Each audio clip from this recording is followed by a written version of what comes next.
Feliz y bendecido día, aprendiendo un curso de milagros. El secreto de la verdadera oración es olvidarte de las cosas que crees necesitar. Pedir algo específico es igual que ver el pecado primero y luego perdonarlo. Del mismo modo, al orar pasas por alto tus necesidades específicas, tal como las ves, y las dejas en manos de Dios. Ahí se convierten en los regalos que le haces, pues le dicen que no antepondrás otros dioses a Él, ni que quieres otro amor que el suyo. Este libro es un comienzo, no un final.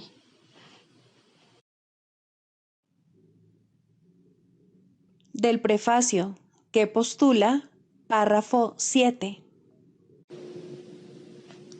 Solo las mentes pueden unirse realmente, y lo que Dios ha unido, ningún hombre lo puede desunir. No obstante, la verdadera unión, que nunca se perdió, solo es posible en el nivel de la mente de Cristo. El pequeño yo procura engrandecerse, obteniendo del mundo externo aceptación, posesiones y amor. El ser que Dios creó no necesita nada, está eternamente a salvo y es eternamente íntegro, amado y amoroso. Busca compartir en vez de obtener, extender en vez de proyectar. No tiene necesidades de ninguna clase y solo busca unirse a otros que, como él, son conscientes de su propia abundancia.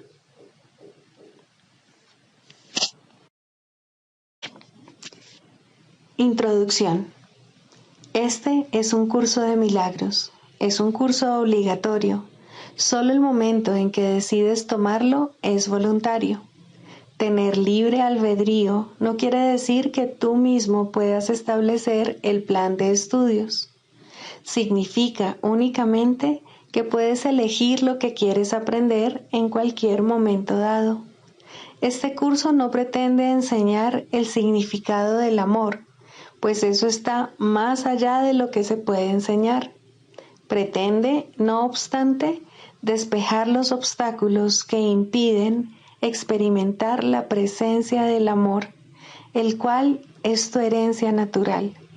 Lo opuesto al amor es el miedo, pero aquello que todo lo abarca no puede tener opuestos. Este curso puede, por lo tanto, resumirse muy simplemente de la siguiente manera. Nada real puede ser amenazado. Nada irreal existe. En esto radica la paz de Dios. Capítulo 1. El significado de los milagros. Primero, principios de los milagros.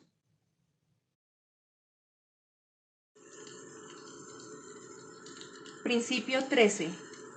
Los milagros son a la vez comienzos y finales, y así alteran el orden temporal. Son siempre afirmaciones de renacimiento que parecen retroceder, pero que en realidad van hacia adelante. Cancelan el pasado en el presente y así liberan el futuro. Capítulo 2. La separación y la expiación. Quinto, la función del obrador de milagros. Antes de que los obradores de milagros estén listos para emprender su función en este mundo, es esencial que comprendan cabalmente el miedo que se le tiene a la liberación. De lo contrario, podrían fomentar inadvertidamente la creencia de que la liberación significa aprisionamiento, creencia que, de por sí, ya es muy prevaleciente. Esta percepción errónea procede a su vez de la creencia de que el daño puede limitarse solo al cuerpo. Ello se debe al miedo subyacente de que la mente puede hacerse daño a sí misma. Ninguno de esos errores es significativo, ya que las creaciones falsas de la mente en realidad no existen. Este reconocimiento es un recurso protector mucho más eficaz que cualquier forma de confusión de niveles, porque introduce la corrección al nivel del error. Es esencial recordar que solo la mente puede crear y que la corrección solo puede tener lugar en el nivel del pensamiento. Para ampliar algo que ya se mencionó anteriormente, el espíritu ya es perfecto y, por lo tanto, no requiere corrección. El cuerpo no existe excepto como un recurso de aprendizaje al servicio de la mente. Este recurso de aprendizaje, de por sí, no comete errores porque no puede crear. Es obvio, pues, que inducir a la mente a que renuncie a sus creaciones falsas es la única aplicación de la capacidad creativa que realmente tiene sentido. La magia es el uso insensato o mal creativo de la mente. Los medicamentos físicos son una forma de hechizo, pero si tienes miedo de usar la mente para curar, no debes intentar hacerlo. El hecho mismo de que tengas miedo hace que tu mente sea vulnerable a crear falsamente. Es probable, por lo tanto, que no entiendas correctamente cualquier curación que pudiera producirse, y puesto que el egocentrismo va normalmente acompañado de miedo, tal vez no puedas aceptar la verdadera fuente de la curación. En tal caso, es menos arriesgado depender temporalmente de artificios curativos físicos, ya que no puedes percibirlos erróneamente como tus propias creaciones. Mientras tu sensación de vulnerabilidad persista, no debes intentar obrar milagros. He dicho ya que los milagros son expresiones de una orientación milagrosa, y una orientación milagrosa no es otra cosa que una mentalidad recta. Los que poseen una mentalidad recta no exaltan ni menosprecian la mente del que obra milagros, ni la del que los recibe. En cuanto que medio de corrección, sin embargo, el milagro no tiene que esperar a que el que los ha de recibir goce de una mentalidad recta. De hecho, su propósito es restituirle su mente recta. Es esencial, no obstante, que el obrador de milagros esté en su mente recta, aunque sea brevemente, o, de lo contrario, será incapaz de restablecer la mentalidad recta en otros. El sanador que confía en su propio estado de preparación pone en peligro su entendimiento. Estás perfectamente a salvo siempre que no te preocupes en absoluto por tu estado de preparación, pero mantengas firme confianza en el mío. Si tus inclinaciones a obrar milagros no están funcionando debidamente, es siempre porque el miedo se ha infiltrado en tu mentalidad recta y la ha invertido. Toda forma de mentalidad no recta es el resultado de negarte a aceptar la expiación para ti mismo. Si la aceptases, estarías en una posición desde la que podrías reconocer que los que tienen necesidad de curación son simplemente aquellos que aún no se han dado cuenta de que la mentalidad recta es en sí la curación. La única responsabilidad del obrador de milagros es aceptar la expiación para sí mismo. Esto significa que reconoces que la mente es el único nivel creativo y que la expiación puede sanar sus errores. Una vez que hayas aceptado esto, tu mente podrá solamente sanar. Al negarle a tu mente cualquier potencial destructivo y restituir de nuevo sus poderes estrictamente constructivos, te colocas en una posición desde la que puedes eliminar la confusión de niveles en otros. El mensaje que entonces les comunicas es el hecho irrefutable de que sus mentes son igualmente constructivas y de que sus creaciones falsas no pueden hacerles daño. Al afirmar esto, liberas a la mente de la tendencia a exagerar el valor de su propio recurso de aprendizaje y la restituyes a su verdadero papel de estudiante. Debe subrayarse nuevamente que al cuerpo le resulta tan imposible aprender como crear. En cuanto que recurso de aprendizaje se deja llevar simplemente por el estudiante, mas si se le dota falsamente de iniciativa propia, se convierte en una seria obstrucción para el mismo aprendizaje que debería facilitar. Solo la mente es capaz de iluminación. El espíritu ya está iluminado. El cuerpo, de por sí, es demasiado denso. La mente, sin embargo, puede hacer llegar su iluminación hasta el cuerpo al reconocer que éste no es el estudiante y que, por lo tanto, no tiene la capacidad de aprender.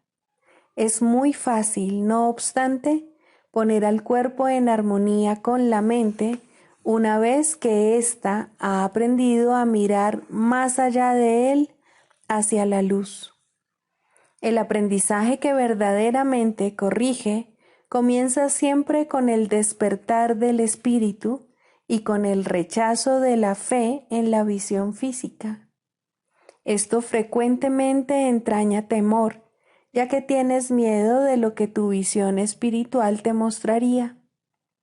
Anteriormente dije que el Espíritu Santo no puede ver errores y que solo puede mirar más allá de ellos hacia la defensa de la expiación.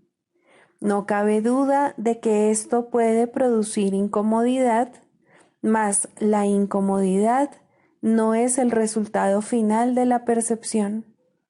Cuando se le permite al Espíritu Santo contemplar la profanación del altar, Él mira de inmediato también hacia la expiación. Nada que Él perciba puede producir miedo.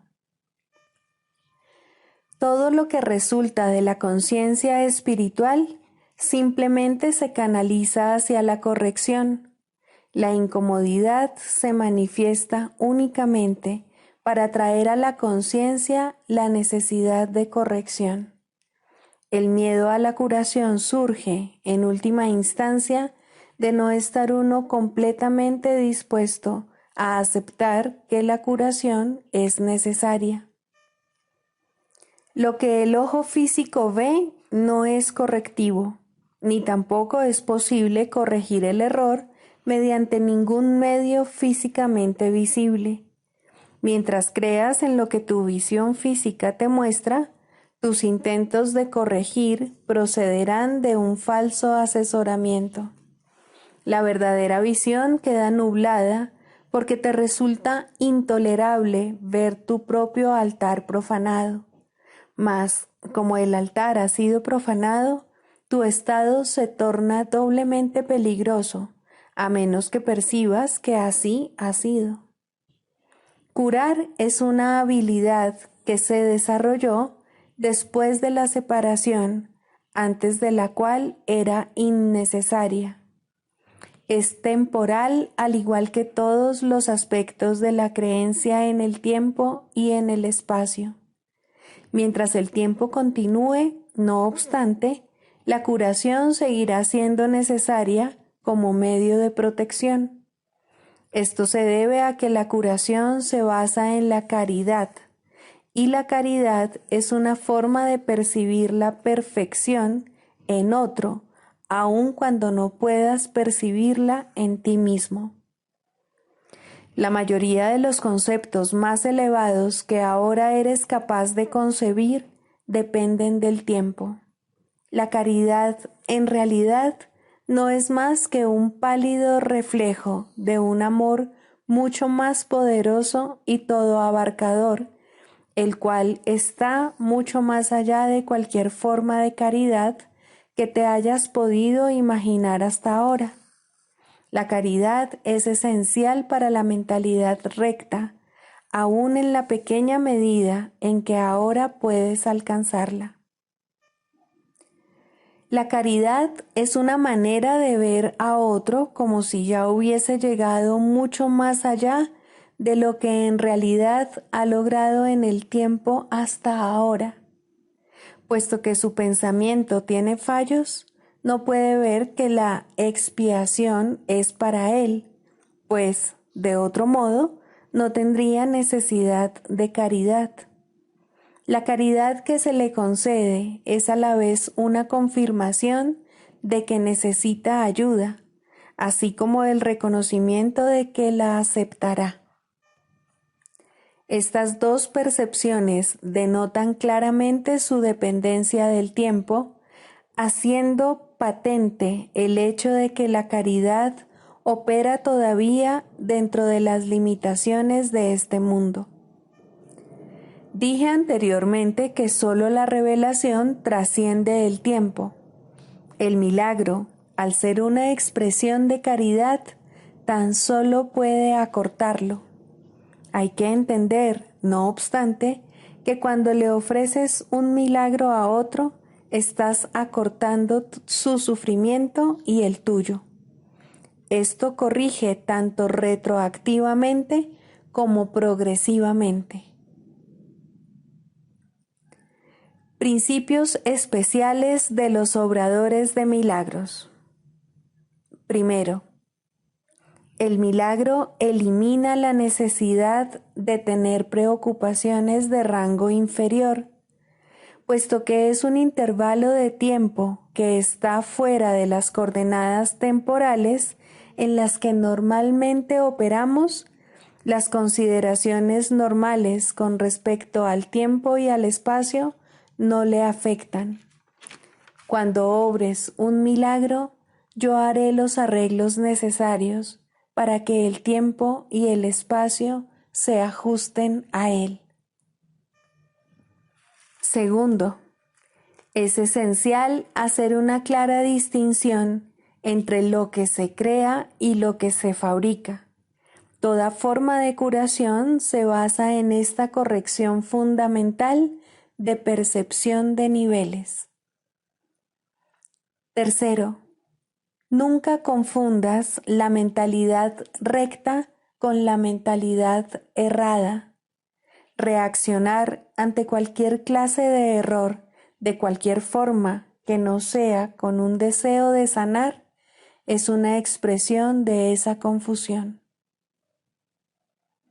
Cuarto, el milagro es siempre la negación de ese error y la afirmación de la verdad. Solo la mentalidad recta puede corregir de forma que sus efectos sean reales. De hecho, lo que no produce efectos reales en realidad no existe. Sus efectos, por lo tanto, son nulos. Al no tener contenido substancial, se presta a ser proyectado. Quinto, el poder del milagro para ajustar niveles genera la percepción correcta que da lugar a la curación. Hasta que eso no ocurra, será imposible entender lo que es la curación. El perdón es un gesto vacío, a menos que conlleve corrección. Sin ella, lo que hace es básicamente juzgar en vez de sanar. Sexta, el perdón que procede de una orientación milagrosa tan solo ofrece corrección. No posee elementos de juicio en absoluto. La frase, Padre, perdónalos porque no saben lo que hacen, no evalúa en modo alguno lo que las personas en cuestión están haciendo. Es una petición a Dios para que sane sus mentes. En ella no se hace referencia al resultado del error, pues eso es irrelevante. Séptimo, el precepto sed de un mismo sentir es la aseveración que exhorta a todos a que estén listos para la revelación. Mi ruego, haced esto en memoria mía, es una petición a los obradores de milagros para que colaboren conmigo. Estas dos aseveraciones no pertenecen a un mismo orden de realidad. Solo la última entraña una conciencia de tiempo, ya que recordar es traer el pasado al presente. El tiempo está bajo mi control, pero la eternidad le pertenece a Dios. En el tiempo existimos unos con otros y unos para otros. En la eternidad coexistimos con Dios. Octavo,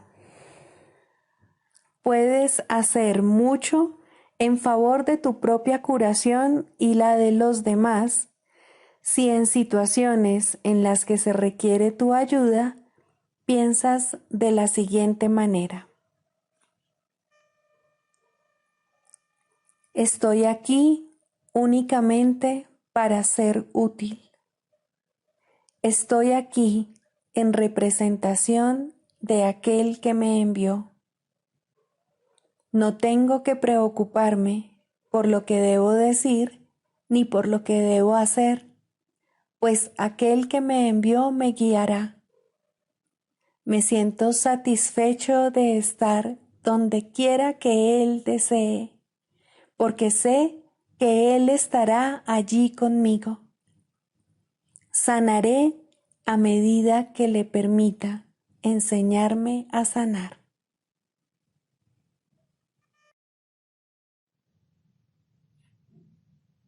Libro de ejercicios, lección 135. Si me defiendo, he sido atacado. ¿Quién se defendería a sí mismo a menos que creyese que ha sido atacado, que el ataque es real y que defendiéndose es como puede salvarse? En esto radica la insensatez de las defensas, las cuales otorgan absoluta realidad a las ilusiones y luego intentan lidiar con ellas como si fuesen reales. Ello no hace sino añadir más ilusiones a las ilusiones, haciendo así que la corrección sea doblemente difícil.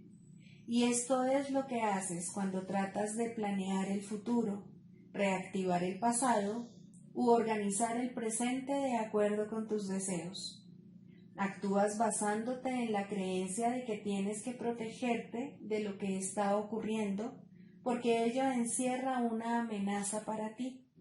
Sentirte amenazado es el reconocimiento de una debilidad inherente.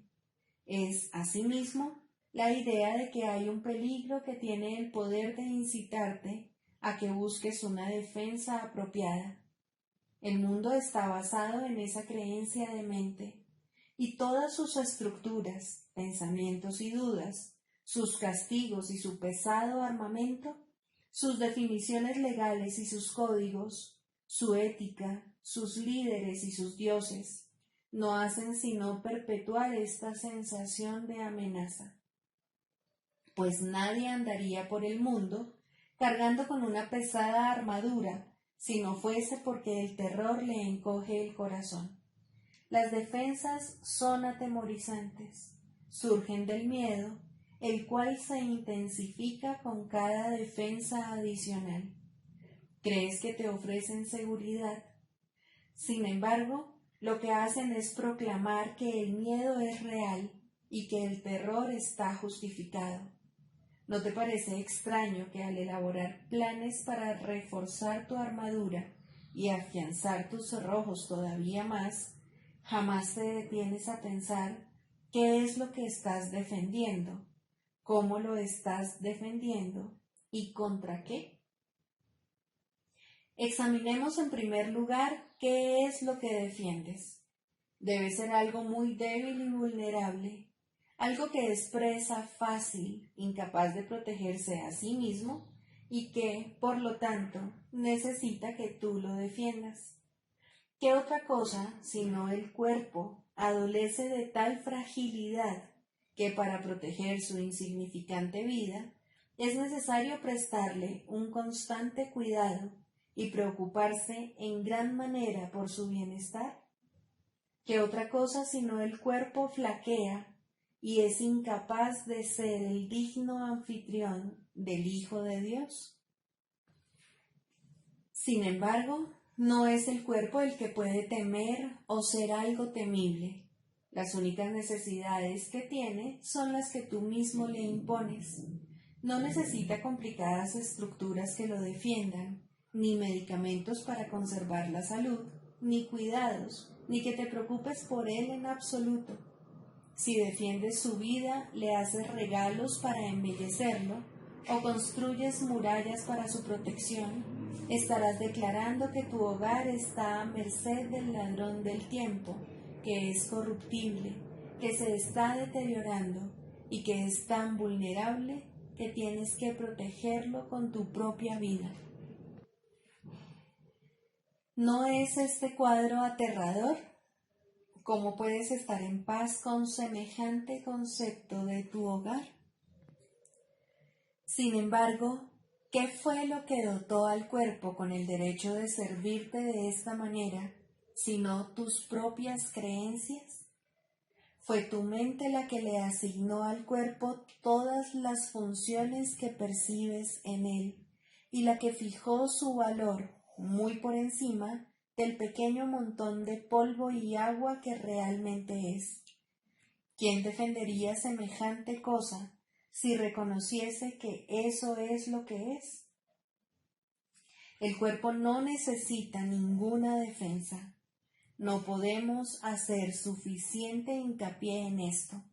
El cuerpo se mantendrá fuerte y saludable si la mente no abusa de él, asignándole funciones que no puede cumplir, propósitos que están fuera de su alcance y elevadas metas que no puede alcanzar. Tales intentos ridículos, aunque celosamente atesorados, son la fuente de los múltiples y dementes ataques a que lo sometes, pues el cuerpo parece frustrar tus esperanzas, tus valores y tus sueños, así como no satisfacer tus necesidades.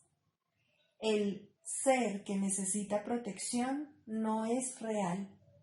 El cuerpo que de por sí no tiene valor ni es merecedor de la más mínima defensa, solo requiere que se le perciba como algo completamente ajeno a ti, para convertirse en un instrumento saludable y útil, a través del cual la mente puede operar hasta que deje de tener utilidad. Pues, ¿quién querría conservarlo una vez que deja de ser útil?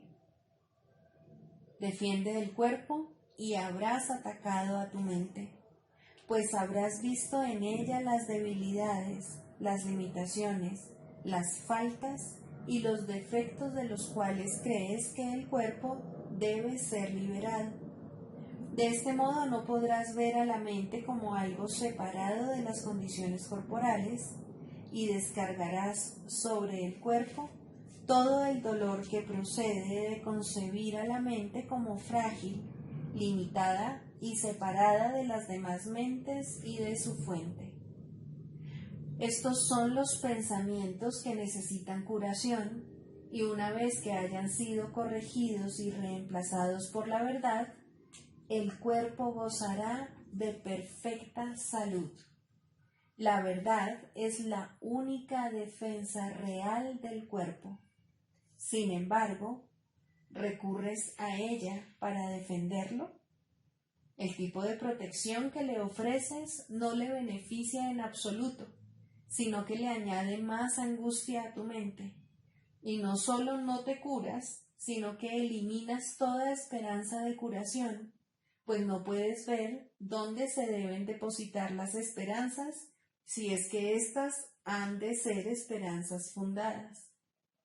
La mente que ha sanado no planifica, simplemente lleva a cabo los planes que recibe al escuchar a una sabiduría que no es la suya.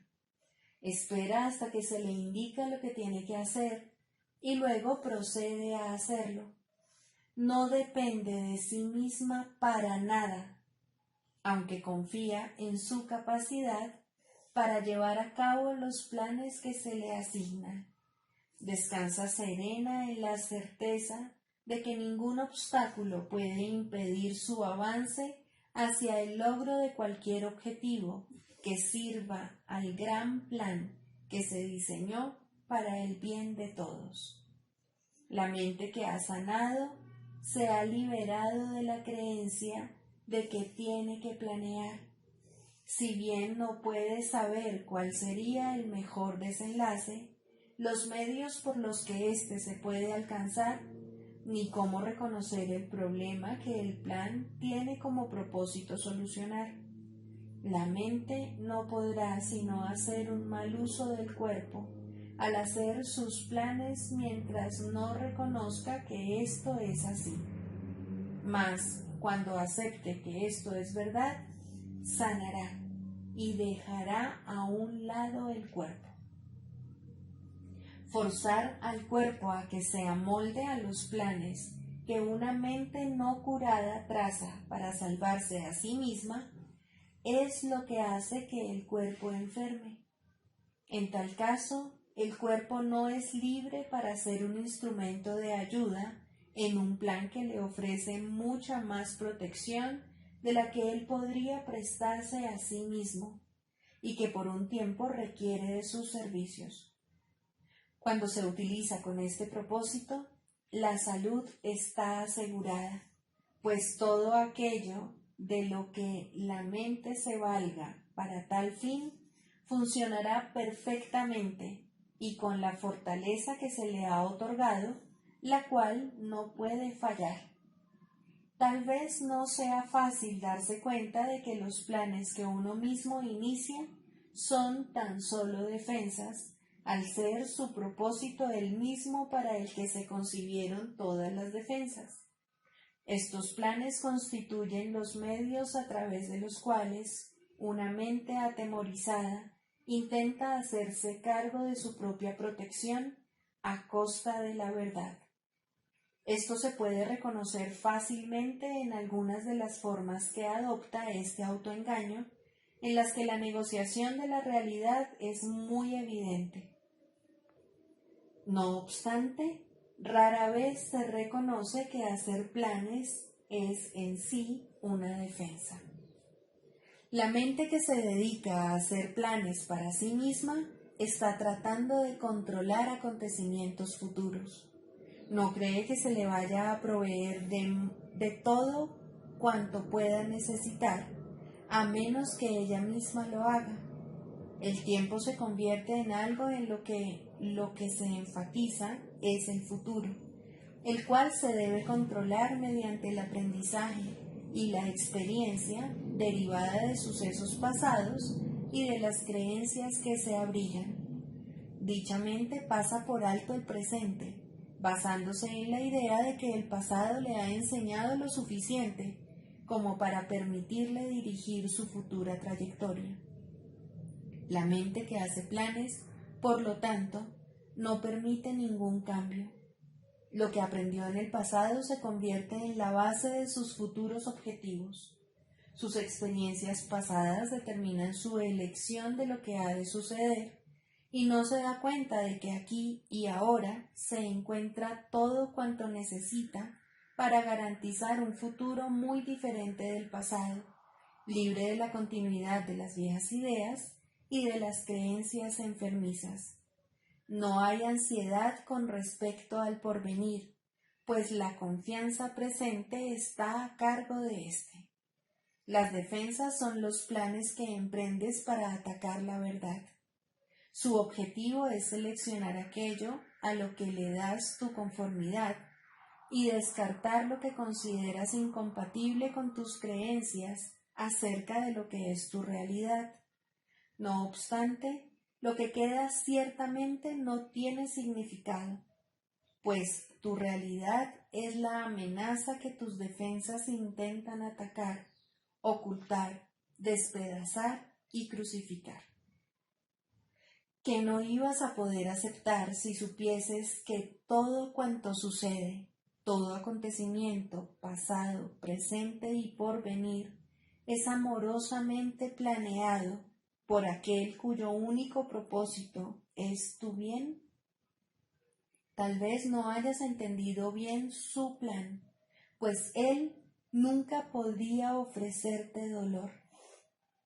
Mas tus defensas no te dejaron ver su amorosa bendición, iluminando cada paso que jamás diste. Mientras hacías planes para la muerte, él te conducía dulcemente hacia la vida eterna.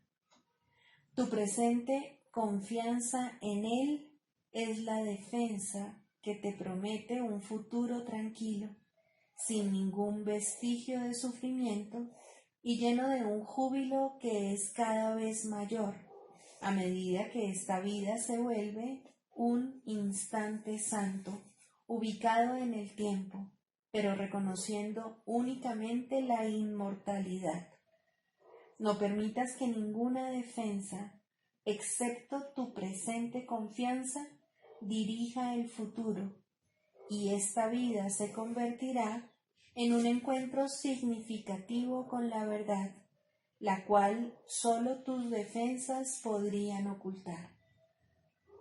Sin defensas, te conviertes en la luz que el cielo mismo, lleno de gratitud, reconoce como propia, y te conducirá por los caminos que se diseñaron para tu felicidad, de acuerdo con el plan ancestral que comenzó al nacer el tiempo.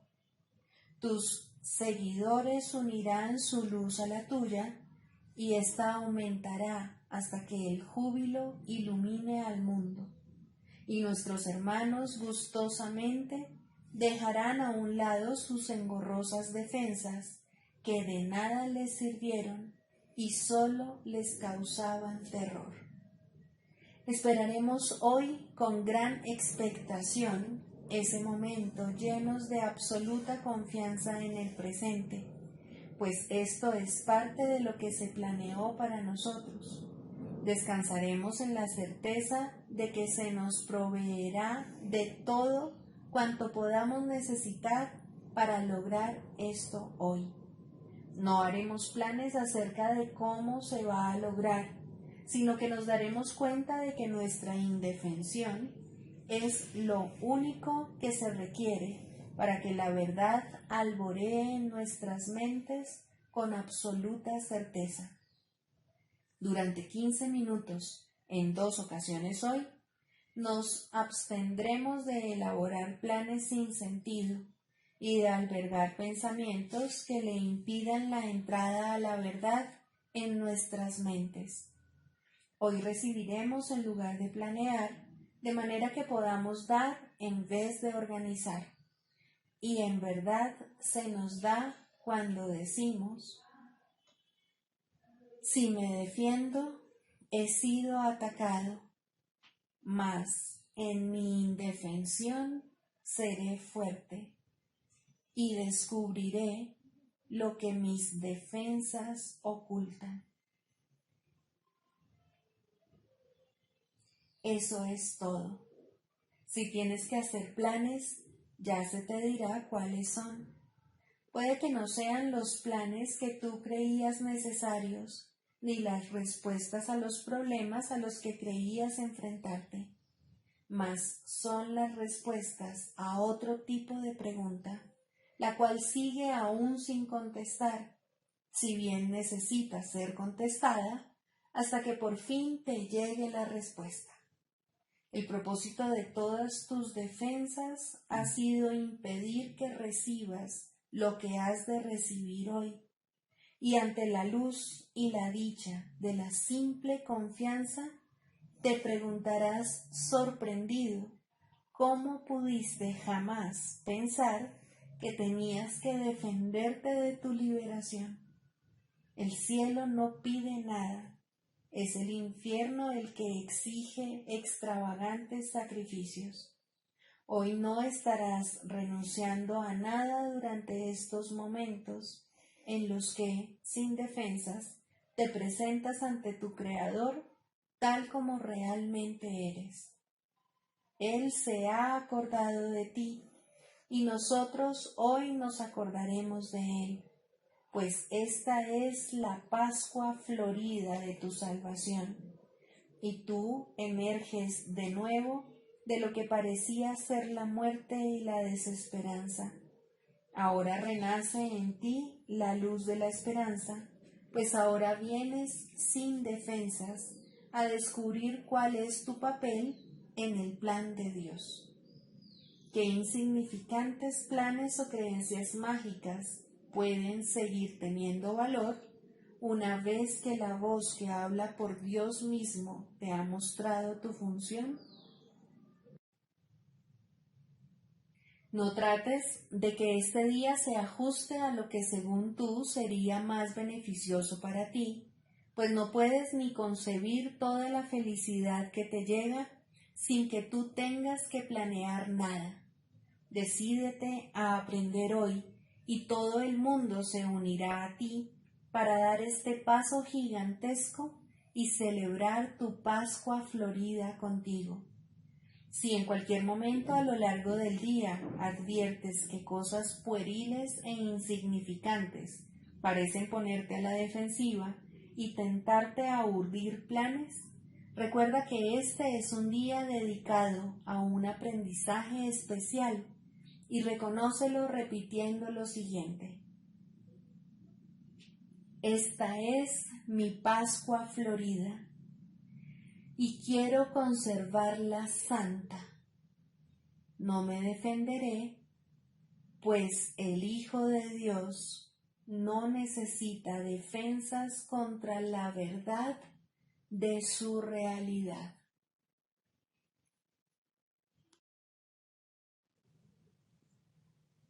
Del Manual para el Maestro, pregunta 4. ¿Cuáles son las características de los maestros de Dios? 5. Júbilo. El júbilo es el resultado inevitable de la mansedumbre. La mansedumbre significa que el miedo es ahora imposible. ¿Qué podría entonces obstaculizar el júbilo? Las manos abiertas de la mansedumbre están siempre colmadas. Los mansos no experimentan dolor, no pueden sufrir. ¿Cómo no habrían de ser felices? Están seguros de que son amados y de que, por lo tanto, están a salvo. El júbilo va unido a la mansedumbre, tan inevitablemente como el pesar acompaña al ataque. Los maestros de Dios confían en Él y están seguros de que su Maestro va delante de ellos, asegurándose de que no les acontezca ningún daño. Disponen de sus dones y siguen su camino, porque la voz de Dios los dirige en todo. El júbilo es su himno de gratitud, y Cristo los contempla también con agradecimiento. La necesidad que Él tiene de ellos es tan grande como la que ellos tienen de Él. Qué gozo tan inmenso compartir el propósito de la salvación.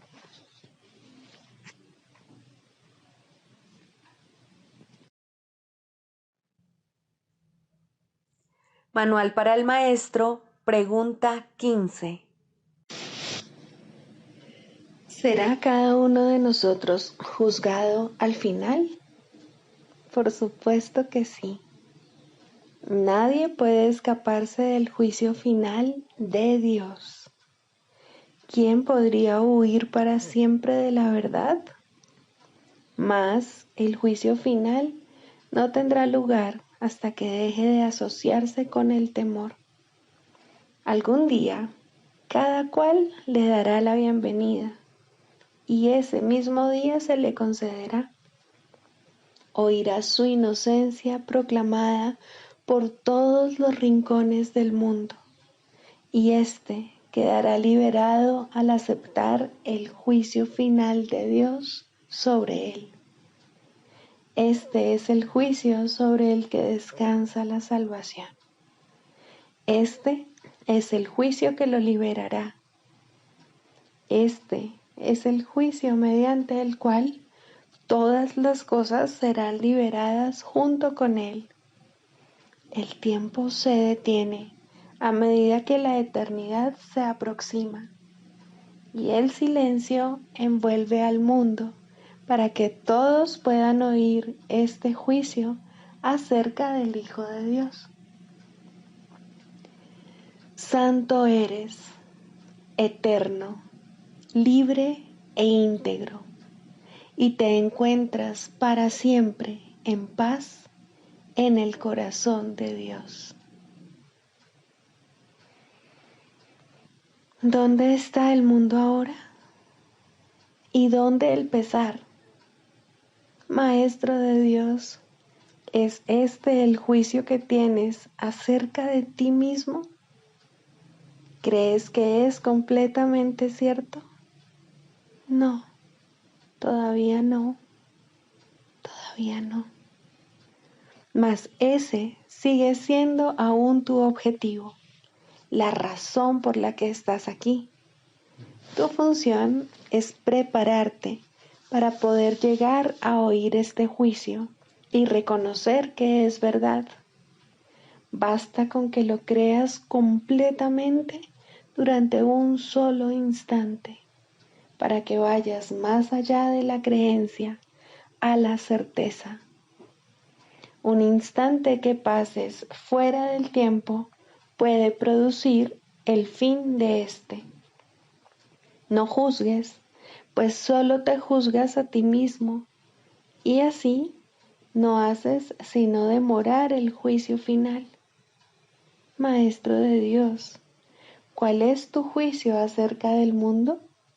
¿Has aprendido ya a hacerte a un lado y a oír la voz del juicio dentro de ti? ¿O todavía intentas usurpar su función? Aprende a aquietarte, porque su voz se oye en la quietud, y su juicio les llega a todos los que se hacen a un lado y escuchando calmadamente lo esperan. Tú que a veces estás triste y a veces enfadado, tú que a veces sientes que no se te da lo que te corresponde y que tus mejores esfuerzos se topan con falta de aprecio e incluso desprecio. Abandona esos pensamientos tan necios. Son demasiado nimios e insignificantes como para que sigan ocupando tu santa mente un solo instante más. El juicio de Dios te espera para liberarte. ¿Qué puede ofrecerte el mundo, independientemente de cómo juzgues sus regalos, que tú prefirieses tener? Serás juzgado y juzgado con equidad y honestidad. Dios no conoce el engaño. Sus promesas son seguras. Recuerda solo eso. Sus promesas garantizan su juicio y solo éste será aceptado al final. Tu función es hacer que este final llegue cuanto antes. Tu función es mantener su juicio en tu corazón y ofrecérselo a todo el mundo para así mantenerlo a salvo.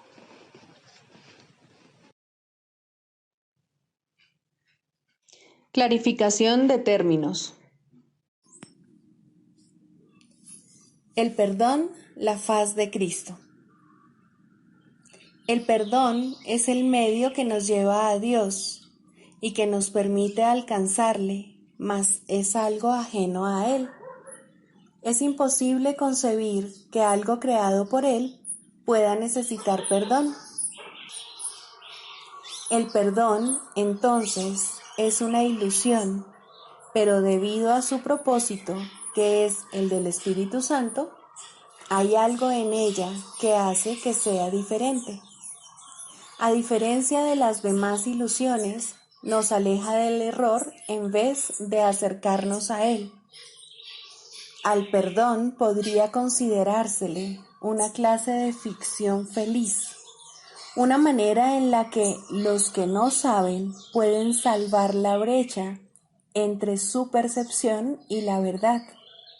No pueden pasar directamente de la percepción al conocimiento, porque no creen que esa sea su voluntad. Esto hace que Dios parezca ser un enemigo en lugar de lo que realmente es, y es precisamente esta percepción de mente la que hace que no estén dispuestos a simplemente ascender y retornar a Él en paz. Y de este modo necesitan una ilusión de ayuda, porque se encuentran desvalidos, un pensamiento de paz porque están en conflicto.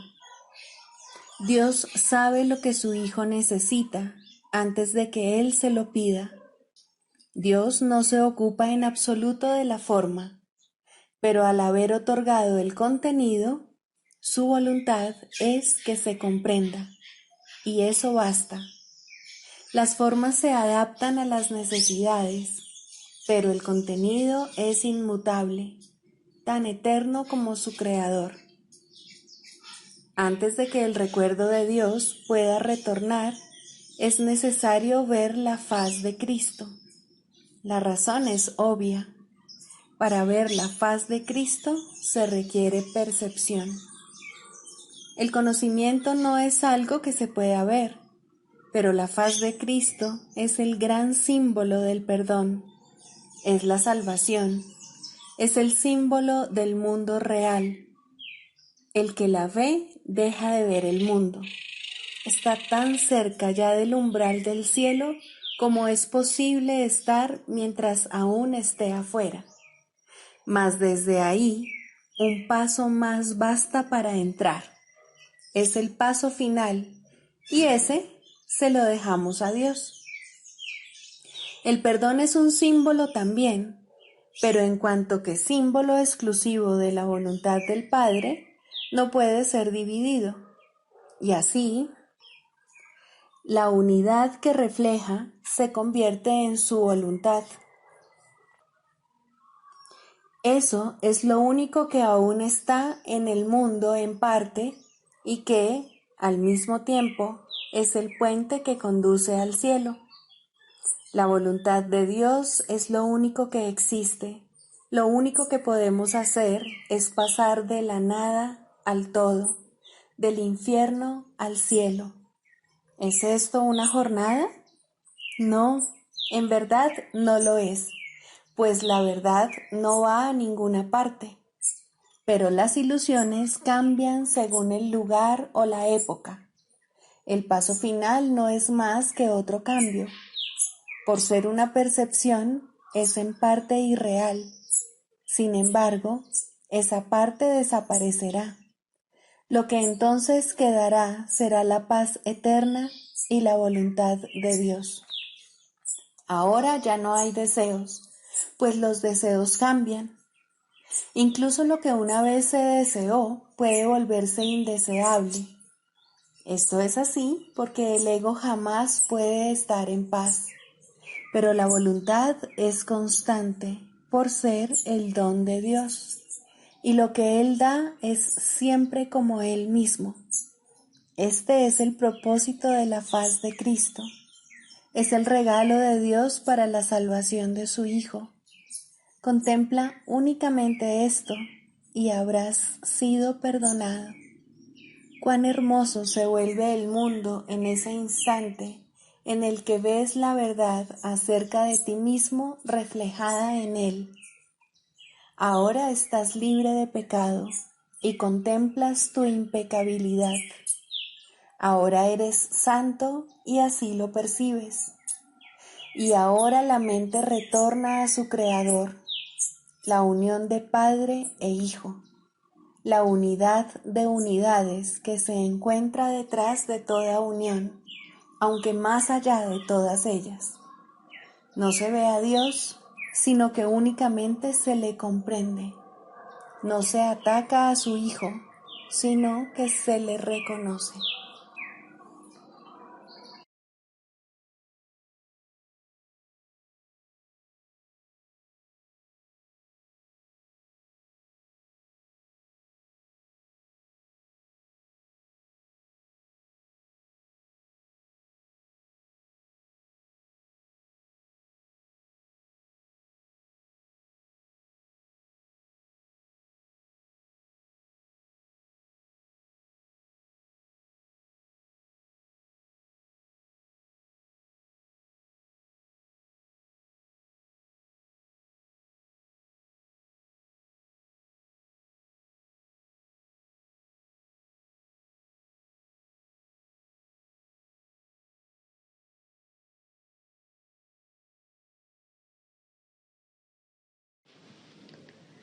El proceso de la psicoterapia.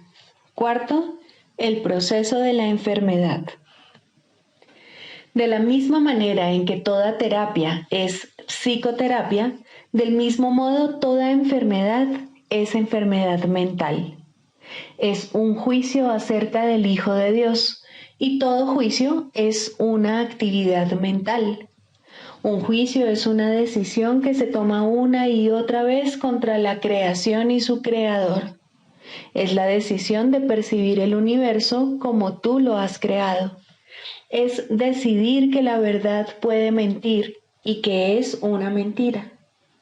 ¿Qué otra cosa, entonces, puede ser la enfermedad sino una expresión de aflicción y culpa? ¿Y por qué sollozaría a alguien si no por su inocencia? Una vez que al Hijo de Dios se le considera culpable, la enfermedad es inevitable. Es lo que ha pedido y, por ende, es lo que recibirá.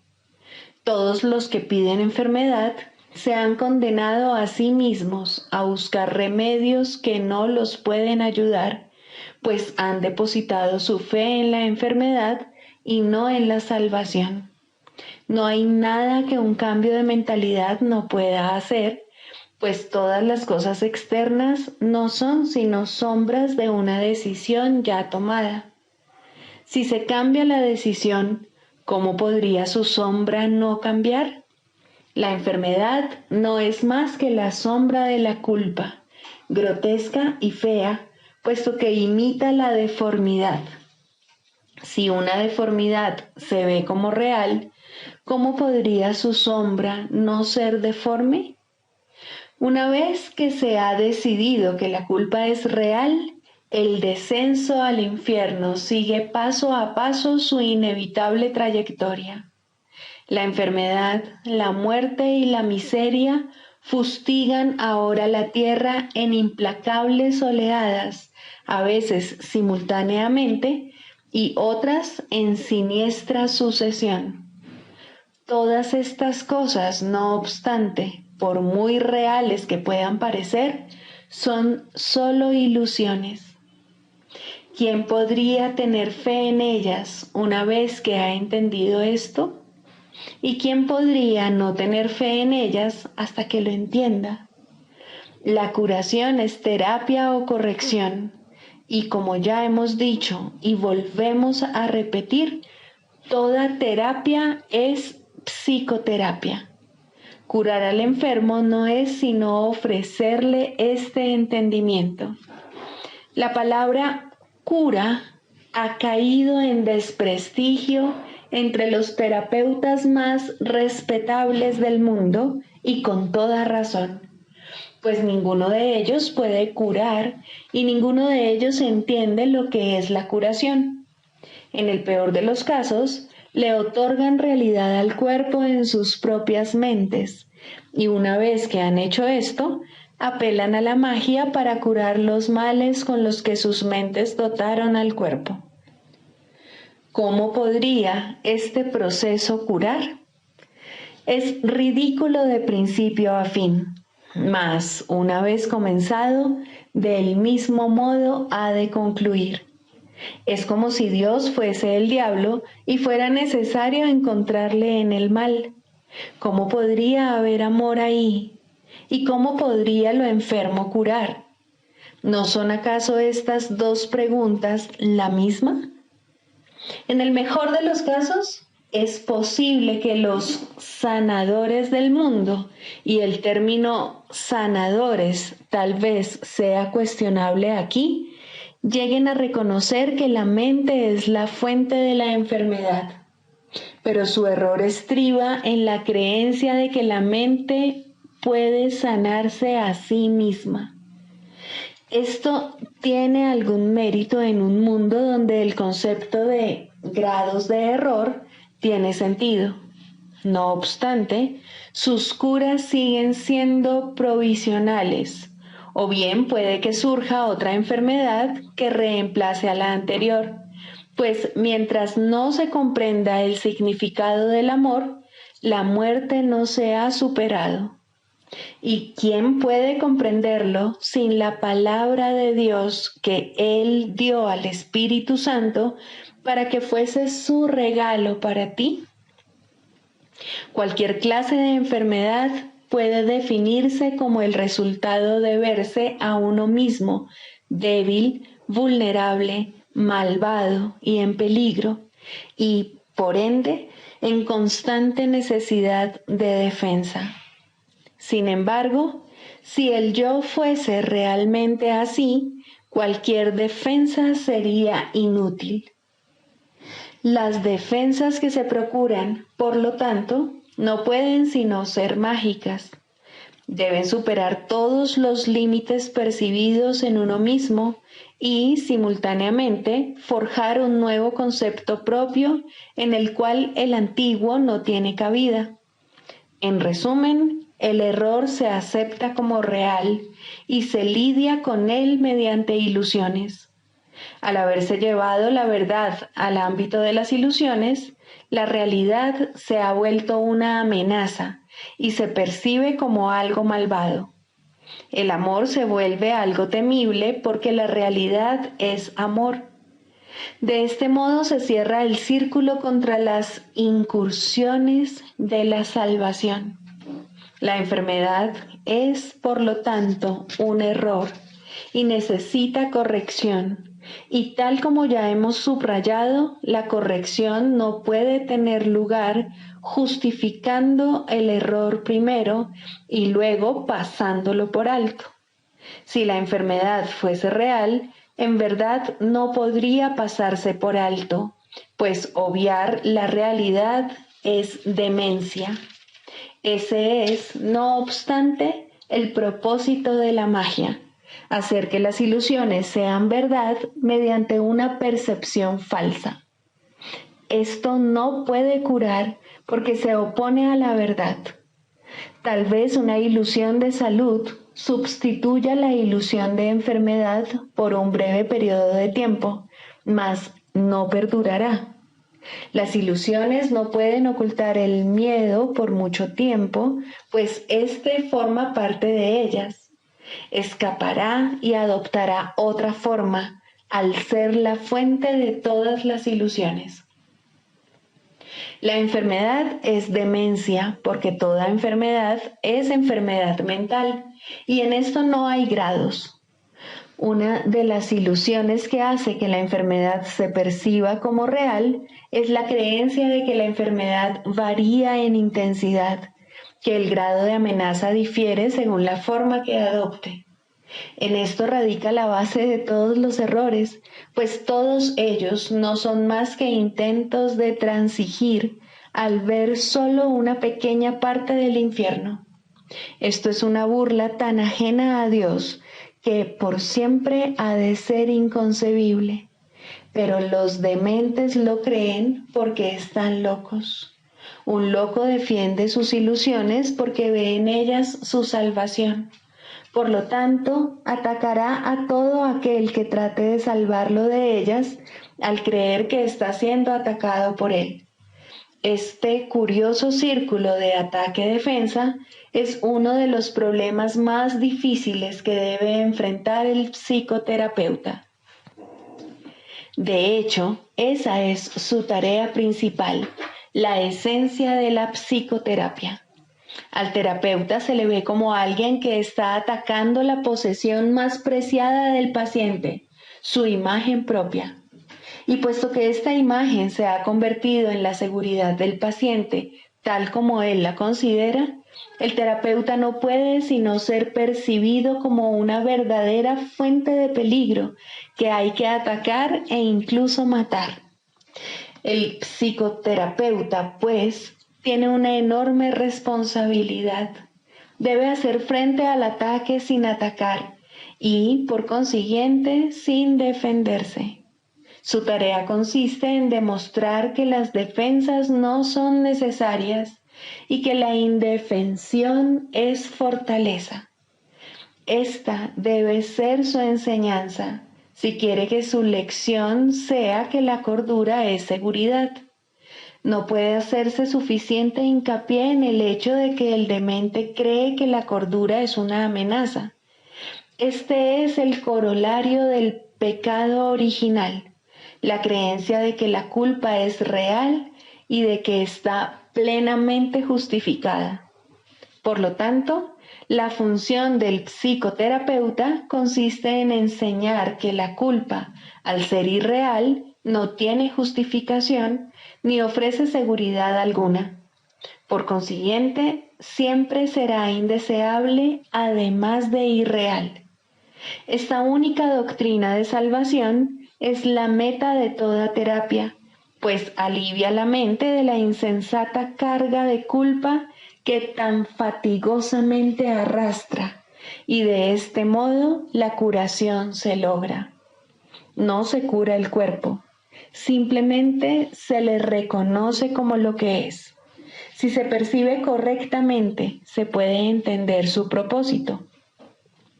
¿Qué necesidad hay, entonces, de enfermedad? Con este único cambio, todo lo demás vendrá por añadidura. No hay necesidad de complicados cambios. No hay necesidad de largos análisis ni de discusiones o búsquedas fatigosas. La verdad es simple al ser una y la misma para todos. El canto de la oración, el perdón. Segundo, el perdón para destruir. El perdón para destruir adopta muchas formas al ser un arma del mundo de las formas.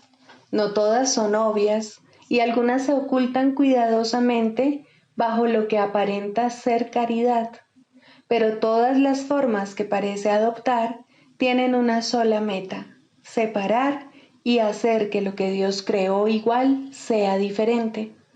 La diferencia resulta evidente en algunos casos, en los que la comparación intencionada no puede dejar de notarse, ni es su propósito realmente que se note.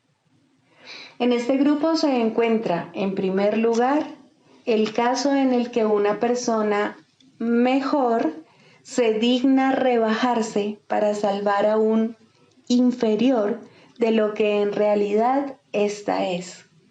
En este caso, el perdón aquí se basa en una actitud de amable altivez, tan lejana del amor que la arrogancia jamás podría desalojarse. ¿Quién puede perdonar y despreciar al mismo tiempo? ¿Y quién puede acusar a otro de estar inmerso en el pecado y al mismo tiempo percibirlo como el Hijo de Dios? ¿Quién puede enseñar lo que es la libertad esclavizando? En eso no hay unión, solo aflicción. Eso no es realmente misericordia. Eso es la muerte. Hay otro caso de perdón para destruir muy parecido al anterior, si se entiende correctamente, en el que la arrogancia no se manifiesta de forma tan arrogante. Aquí el que perdona a otro no proclama ser mejor. En lugar de ello dice que aquí hay alguien cuya pecaminosidad él comparte, y dado que ambos han sido indignos, merecen la retribución de la ira de Dios. Este pensamiento puede parecer humilde e incluso inducir a una rivalidad con respecto a quién es más pecador o más culpable. Esto no es amor por la creación de Dios, ni por la santidad que es su regalo eterno. ¿Puede acaso su Hijo condenarse a sí mismo y aún así acordarse de él? Aquí la meta es apartar de Dios al Hijo que él ama y mantenerlo separado de su fuente. Esta es también la meta de aquellos que buscan ser mártires a manos de otro.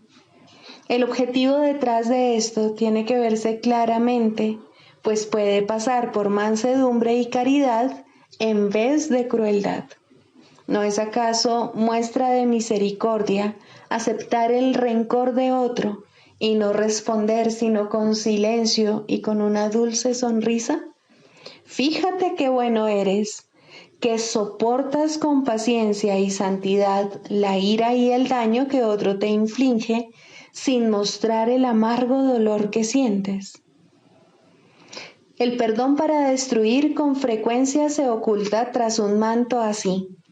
Muestra el rostro del sufrimiento y del dolor como prueba silenciosa de la culpa y de los estragos del pecado. Tal es el testimonio que le ofrece a uno que podría ser su salvador y no su enemigo. Pero al habérsele convertido en enemigo, tiene que aceptar la culpa y el duro reproche que de este modo se ha descargado sobre él. ¿Es esto amor? ¿O se trata más bien de una traición hacia uno que necesita que le salven del dolor de la culpa? ¿Qué otro propósito podría tener esto, sino mantener a los testigos de la culpa alejados del amor? El perdón para destruir puede manifestarse también en forma de regateos y tratos. Te perdono si satisfaces mis necesidades, pues en tu esclavitud está mi liberación. Dile esto a cualquiera y te vuelves un esclavo, y tratarás de deshacerte de la culpa mediante más regateos que no ofrecen esperanza alguna, sino más dolor y más miseria. Cuán temible se ha vuelto ahora el perdón y cuán distorsionado es el fin que persigue. Ten piedad de ti mismo, tú que de este modo regateas. Dios solo da y no pide recompensa alguna. No hay otra manera de dar excepto como Él da. Todo lo demás es una parodia, pues ¿quién intentaría hacer un trato lucrativo con el Hijo de Dios y al mismo tiempo dar gracias a su Padre por su santidad? ¿Qué le mostrarías a tu hermano? ¿Intentarías reforzar su culpa y con ello la tuya? El perdón es el medio por el que puedes escapar. Qué lástima convertirlo en un medio para una mayor esclavitud y dolor. En el mundo de los opuestos hay una manera de utilizar el perdón para la meta de Dios y encontrar la paz que Él te ofrece. No aceptes nada más o habrás buscado la muerte y orado por separarte de tu ser. Cristo es para todos porque está en todos. Es su faz lo que el perdón te permite ver. Es su faz en la que ves la tuya. Todas las formas que el perdón adopte, que no te aparten de la ira, de la condena y de comparaciones de cualquier clase, son la muerte, pues es eso lo que sus propósitos han establecido. No te dejes engañar por ellas, sino abandónalas y deja a un lado sus despreciables y trágicas ofrendas. No quieres seguir en la esclavitud, no quieres tenerle miedo a Dios. Quieres ver la luz del sol y el resplandor del cielo refulgir sobre la faz de la tierra, redimida del pecado y en el amor de Dios. En este punto la oración es liberada junto contigo. Tus alas han quedado libres y la oración te elevará y te conducirá a tu hogar, donde Dios quiere que estés.